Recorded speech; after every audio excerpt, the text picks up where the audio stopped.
Hello, good afternoon. This is Myesha Marie coming to do our reading the Bible together. And we are reading Second Samuel chapter 14 from the New Living Translation. And as always, we're going to go ahead and get started. Joab realized how much the king longed to see Absalom. So he sent for a woman from Tekoa who had a reputation for great wisdom. He said to her, "Pretend you are in mourning. Wear mourning clothes and don't put on lotions.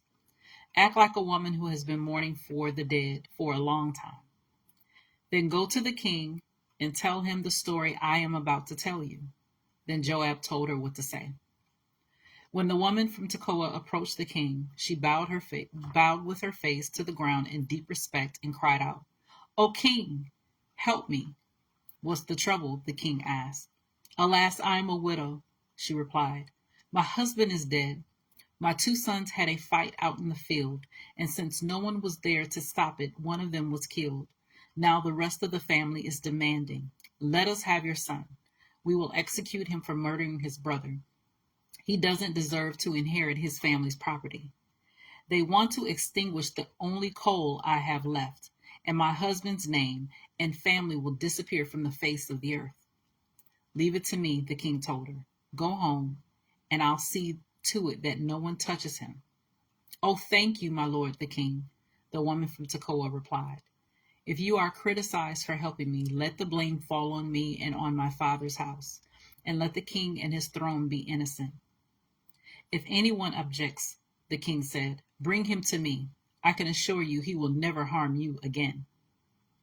Then she said, "Please swear to me by the Lord your God that you won't let anyone take vengeance against my son. I want no more bloodshed." "As surely as the Lord lives," he replied, "not a hair on your son's head will be disturbed." "Please allow me to ask one more thing of my lord the king," she said. "Go ahead and speak," he responded. She replied, "Why don't you do as much for the people of God as you have promised to do for me? You have convicted yourself in making this decision because you have refused to bring home your own banished son. All of us must die eventually. Our lives are like water spilled out on the ground, which cannot be gathered up again.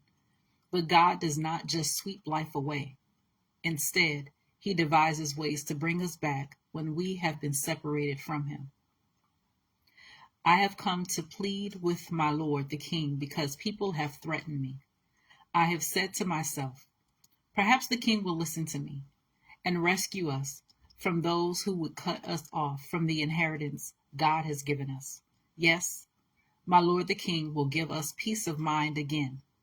I know that you are like an angel of God in discerning good from evil. May the Lord your God be with you."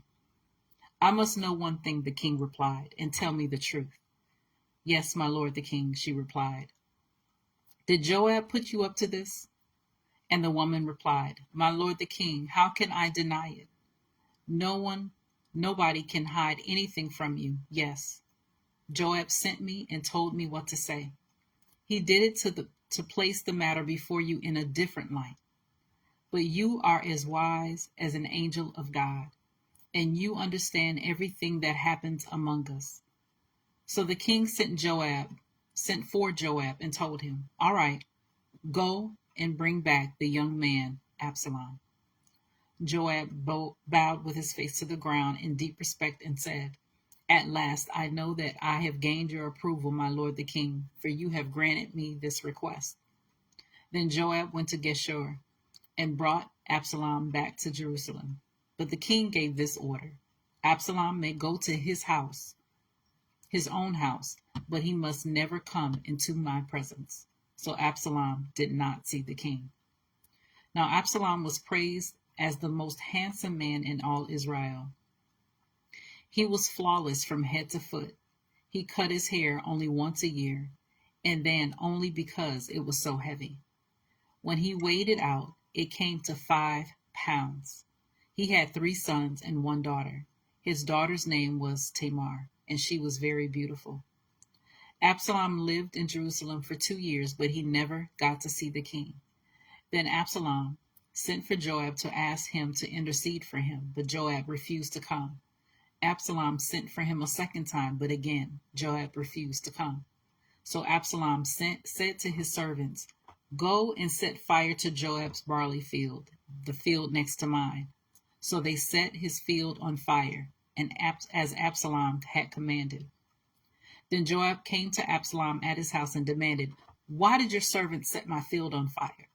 And Absalom replied, "Because I wanted you to ask the king why he brought me back from Geshur, if he didn't intend to see me.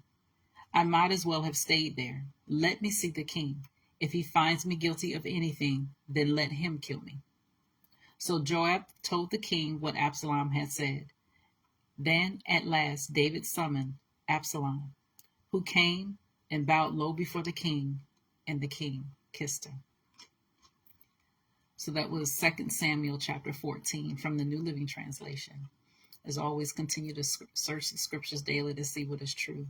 Allow Holy Spirit to illuminate the word into your heart, your mind, and soul, bringing knowledge, understanding, and wisdom.